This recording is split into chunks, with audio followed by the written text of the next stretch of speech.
سلامتی کونسل کا ہنگامی اجلاس وینزویلا کی صورتحال پر غور سیکرٹری جنرل کا بیان پڑھ کر سنایا گیا۔ انطونیو گوتیرس نے کہا امریکہ نے وینزویلا میں عالمی اصولوں کا احترام نہیں کیا۔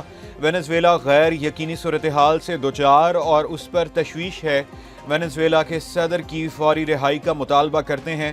وینزویلا کی صورتحال خطے کے دیگر ممالک پر بھی اثر ڈال سکتی ہے۔ دھمکی یا طاقت کے استعمال پر پابندی ناگزیر ہے۔ امریکہ نمائندہ مائک والٹنز نے کہا مادورو غیر قانونی صدر تھے، منشیات اور دیگر جرائم میں ملوث رہے۔ امریکی اداروں نے کامیاب کارروائی کی۔ وینزویلا کے صدر نکولس مادورو کو نیو یارک کی عدالت پیش کیا گیا۔ جیل کی وردی میں بیڑیاں پہنے مادورو لڑکھڑاتے دکھائی دیے۔ جج نے مادورو پر منشیات اور دہشت گردی کے الزامات پڑھ کر سنائے۔ مادورو نے تمام الزامات کو مسترد کرتے ہوئے کہا وہ بے گناہ ہیں۔ عدالت نے آئندہ سماعت 17 مارچ کو مقرر کر دی۔ مادورو کی اہلیہ سیلیا فلوریز نے بھی الزامات مسترد کر دیے۔ نیو یارک کی عدالت کے باہر بڑی تعداد میں شہری اور صحافی جمع تھے۔ امریکی حملے اور مادورو کی گرفتاری کے خلاف امریکہ، وینزویلا، میکسیکو، اسپین، نیدرلینڈ امریکی صدر کی وینزویلا کے بعد کولمبیا، میکسیکو اور کیوبا کو بھی دھمکیاں۔ ٹرمپ نے کہا کولمبیا میں منشیات کی پیداوار اور اسمگلنگ کو زیادہ دیر برداشت نہیں کیا جائے گا۔ کولمبیا میں حکومت ایک بیمار شخص چلا رہا ہے۔ وینزویلا نے درست رویہ اختیار نہ کیا تو امریکہ دوسرا حملہ بھی کرے گا۔ چاہتے ہیں وینزویلا سے تیل مارکیٹ میں بہتر انداز میں آئے۔ کیوبا کی بھی حکومت زیادہ عرصہ چلنے والی نہیں۔ بھارت نے روسی تیل پر تعاون نہ کیا تو ٹیرف بڑھانا پڑے گا۔ چین اور ایران کا امریکہ سے وینزویلا کے صدر کی رہائی کا مطالبہ۔ چینی وزارت خارجہ نے کہا امریکی اقدامات بین الاقوامی قوانین اور اصولوں کی واضح خلاف ورزی ہیں۔ ایرانی وزارت خارجہ نے کہا یہ کوئی قابل فخر بات نہیں، ایک غیر قانونی اقدام ہے۔ وینزویلا کے صدر کو رہا کیا جانا چاہیے۔ پوپ لیو نے بھی وینزویلا کی خود مختاری اور آزادی کی بحالی کا مطالبہ کر دیا۔ ادھر سوئٹزرلینڈ نے وینزویلا کے صدر کے اثاثے منجمد کرنے کا اعلان کر دیا۔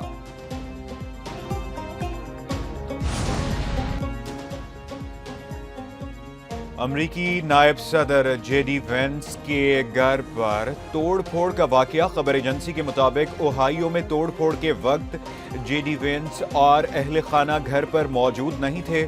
پولیس نے توڑ پھوڑ کرنے والے ایک شخص کو گرفتار کر لیا۔ توڑ پھوڑ کرنے والا گرفتار شخص گھر کے اندر داخل نہیں ہو سکا۔ مزید تفتیش جاری ہے۔ ایران میں عوامی احتجاج میں شدت، اموات کی تعداد 15 ہو گئی۔ کم شہر میں مظاہرے کے دوران گرنیڈ دھماکہ، 2 افراد جاں بحق۔ احتجاجی مظاہروں کا دائرہ کار وسیع ہو گیا۔ ایران میں احتجاج کی لہر 22 صوبوں کے 40 شہروں تک پھیل گئی۔ ایرانی حکومت کا ہر شہری کے لیے ماہانہ الاؤنس کا اعلان۔ ایرانی عدلیہ کے سربراہ نے فسادیوں سے قانون کے مطابق نمٹنے کا حکم دے دیا۔ امریکی صدر ٹرمپ نے کہا ہے ایران میں مزید مظاہرین ہلاک ہوئے تو امریکہ بہت حملہ کر سکتا ہے۔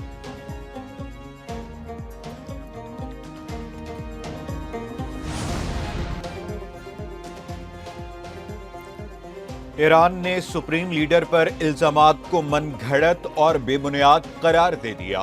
پاکستان میں تعینات ایرانی سفیر نے کہا دشمن پھر جعلی خبروں کے ذریعے پروپیگنڈا کر رہا ہے۔ خامنائی افواج کے سپریم کمانڈر ہیں، قوم کے ساتھ کھڑے ہیں۔ برطانوی میڈیا نے امریکہ اور اسرائیل کے ممکنہ حملے کے پیش نظر خامنائی کے پلان بی کا دعویٰ کیا۔ کہا بدترین صورتحال میں علی خامنائی نے روس جانے کا منصوبہ بنا رکھا ہے۔ اگر حالات قابو سے باہر ہوئے تو خامنائی اہل خانہ اور ساتھیوں سمیت ایران چھوڑ سکتے ہیں۔ گلگت بلتستان نگراں کابینہ کے وزراء اور مشیروں کو قلمدان سونپ دیے گئے۔ نوٹیفکیشن جاری۔ نگراں کابینہ کے وزراء اور مشیروں سے آج دن 11 بجے اسپیکر حلف لیں گے۔ نگراں وزیر اعلیٰ گلگت بلتستان نے کابینہ اراکین کو قلمدان تفویض کر دیے۔ ساجد علی بیگ کو ہوم اور جیل خانہ جات کا قلمدان سونپ دیا گیا۔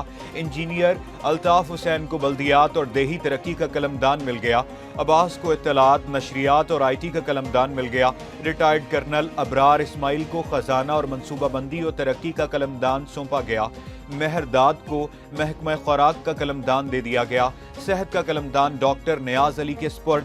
جنگلات، وائلڈ لائف اور ماحولیات کا قلمدان عبدالحکیم کو تفویض، سیاحت، ایکسائز و ٹیکسیشن اور مواصلات و تعمیرات کا قلمدان مقرر، پانی و بجلی، کھیل، ثقافت اور یوتھ افیئرز کے قلمدان بھی الاٹ، تعلیم، قانون و پراسیکیوشن، سماجی بہبود اور خواتین ترقی کے محکمے مشیروں کے سپرد۔ 2000 کلو بارود سے لدا ٹرک پکڑا گیا، کراچی کو بڑی تباہی سے بچا لیا گیا۔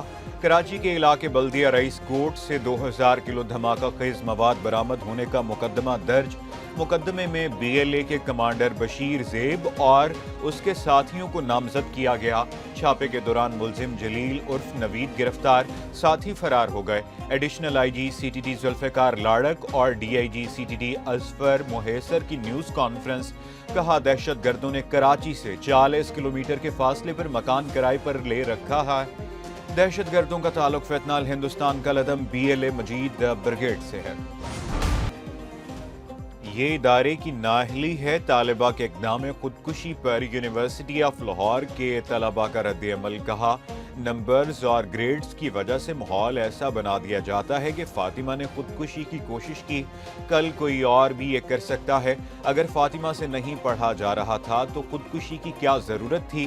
ماہر نفسیات ڈاکٹر علی اجمل کہتے ہیں نوجوان مختلف وجوہات پر ذہنی اور نفسیاتی مسائل کا شکار ہیں، جس کی وجہ سے خودکشی کا رجحان دیکھا جا رہا ہے۔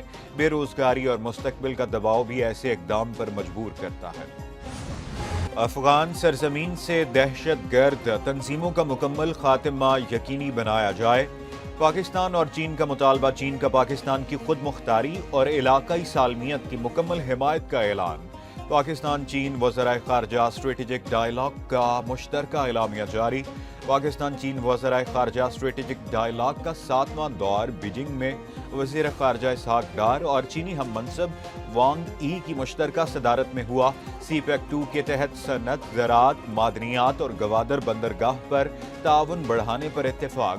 دہشت گردی کے خلاف زیرو ٹالرنس، چینی شہریوں اور منصوبوں کے تحفظ۔ 10,000 بچوں کی سرجریز ہو گئی اور اس میں بہت بڑی تعداد جو ہے وہ پنجاب سے باہر کے لوگ ہیں جو اپنے بچوں کو ہارٹ سرجریز کے لیے پنجاب میں لے کے آتے ہیں۔ آپ لوگ کیونکہ پاکستان کے فلیگ بیئررز ہو، پاکستان کے ٹارچ بیئررز ہو، اس نیشن کے، اس ملک کے، اور پاکستان کا فیوچر آپ کے ہاتھ میں ہے۔ پنجاب کو زیادہ ملنے کا پروپیگنڈا غلط، ہر صوبے کو حصہ مل رہا ہے۔ پنجاب میں عوام کا پیسہ عوام پر ہی لگایا جاتا ہے، دیگر صوبوں سے یہی فرق ہے۔ وزیر اعلیٰ مریم نواز کا نیشنل ورک شاپ بلوچستان کے شرکاء سے خطاب، کہا فنڈز کے استعمال میں شفافیت یقینی بنا رہے ہیں، سفارش کلچر ختم کر دیا۔ بلوچستان کے طلبہ ہمارے مہمان ہیں، ہمارے دروازے دوسرے صوبوں کے عوام کے لیے ہمیشہ کھلے ہیں۔ نوجوان ہمارے ملک کا مستقبل ہیں۔ پنجاب میں دیگر صوبوں کے 10,000 بچوں کے دل کی سرجری کی گئی، عوام کی بلا تفریق خدمت پر یقین رکھتے ہیں۔ وزیر اعظم شہباز شریف کا بنگلہ دیش کے ہائی کمیشن کا دورہ، بنگلہ دیش کی سابق وزیر اعظم خالدہ ضیاء کے انتقال پر تعزیت۔ وزیر اعظم نے بنگلہ دیشی ناظم الامور سے تعزیت کا اظہار کیا، تعزیتی کتاب میں پیغام ریکارڈ کیا اور مرحومہ کی روح کے لیے فاتحہ خوانی کی۔ وزیر اعظم نے بیگم خالدہ ضیاء کو زبردست خراج عقیدت پیش کیا، صاحب بصیرت، رہنما، نامور سیاسی شخصیات اور پاکستان کی دوست قرار دیا۔ آزاد کشمیر جوائنٹ عوامی ایکشن کمیٹی کے ساتھ مثبت گفتگو ہوئی، معاہدے کے مطابق 177 FIRs کو ختم کیا گیا، جو لوگ گرفتار تھے ان کو رہا کر دیا۔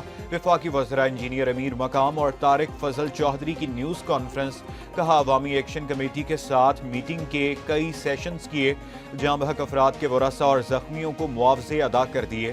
منگلہ کے معاملے پر بھی وزارتیں کام کر رہی ہیں، وزراء کی تعداد 20 سے زیادہ نہ ہونے کا بھی مطالبہ تھا، اس پر عمل درآمد کیا گیا۔